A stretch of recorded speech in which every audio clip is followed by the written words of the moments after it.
అమెరికాలో మంచు తుఫాను కొనసాగుతోంది. ఈశాన్య అమెరికాలోని కొన్ని ప్రాంతాలను మంచు దుప్పటి కప్పేసింది.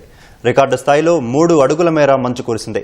రోడ్ ఐలాండ్లోని విమానాశ్రయంలో 38 అంగుళాల మేర నిండిపోయింది. ఈ హిమపాతం కారణంగా ప్రజలు తీవ్ర ఇబ్బందులు ఎదుర్కొంటున్నారు. రవాణా వ్యవస్థలకు అంతరాయం ఏర్పడింది. విమాన సర్వీసులు రద్దయ్యాయి. పలు ప్రాంతాల్లో విద్యుత్ సరఫరా నిలిచిపోయింది.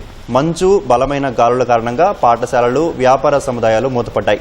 యుద్ధ ప్రాతిపదికన సహాయక చర్యలు చేపట్టిన అధికార యంత్రాంగం మసాచుసెట్స్, న్యూజెర్సీ, డెలావేర్, రోడ్ ఐలాండ్లోని కొన్ని ఇళ్లకు విద్యుత్ సరఫరాను పునరుద్ధరించింది. ఇంకా చాలా మంది ప్రజలు అంధకారంలోనే ఉండిపోయారు.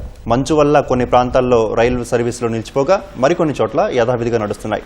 మరోవైపు గ్రేట్ లేక్స్లో మరో తుఫాను రానున్నట్లు వాతావరణ శాఖ హెచ్చరికలు జారీ చేసింది. అయితే దీని తీవ్రత తక్కువగానే ఉంటుందని, కొన్ని ప్రాంతాలు మాత్రమే ప్రభావితమవుతాయని పేర్కొంది.